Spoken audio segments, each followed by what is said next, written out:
આપનું સ્વાગત છે। રાધનપુરના કોંગ્રેસના નેતા અને પૂર્વ ધારાસભ્ય રઘુભાઈ દેસાઈએ રાધનપુરને જિલ્લો ન બનાવવા બદલ ભાજપ પર આક્ષેપ લગાવ્યા।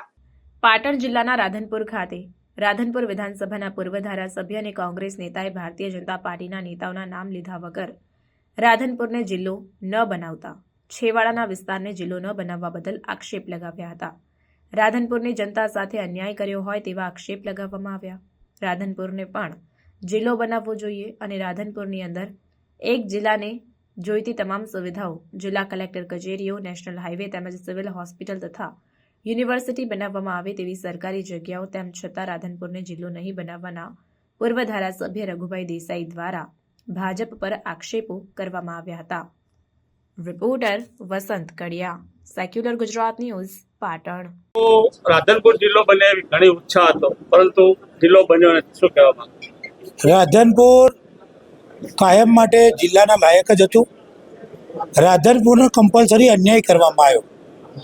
અમારી માગણી હતી કે રાધનપુરને જિલ્લો બનાવવામાં આવે। કેમ કે રાધનપુર એક તો નેશનલ હાઈવે સાથે જોડાયેલો હતો, રાધનપુરમાં રેલવે સ્ટેશન હતું, રાધનપુરમાં હોસ્પિટલની સારી સિવિલ હોસ્પિટલ બને એની વ્યવસ્થાઓ હતી, સબ જેલ હતી।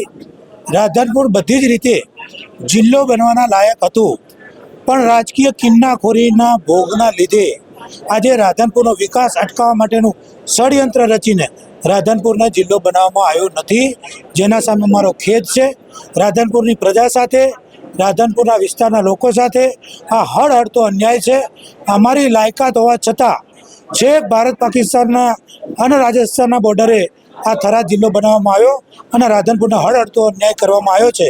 અને જેને આ અન્યાય કર્યો એ કોણ છે રાધનપુરની જનતા જાણે છે, અને ભવિષ્યમાં પણ રાધનપુરની જનતા એમને માફ નહીં કરે એનો મને પૂરો વિશ્વાસ છે। રાધનપુરને જિલ્લો નહીં બનાવીને ગુજરાતની સરકારે અને જેને રાધનપુરનો આજ સુધી લાભ લીધો એવા લોકોએ રાધનપુર સાથે અન્યાય કર્યો।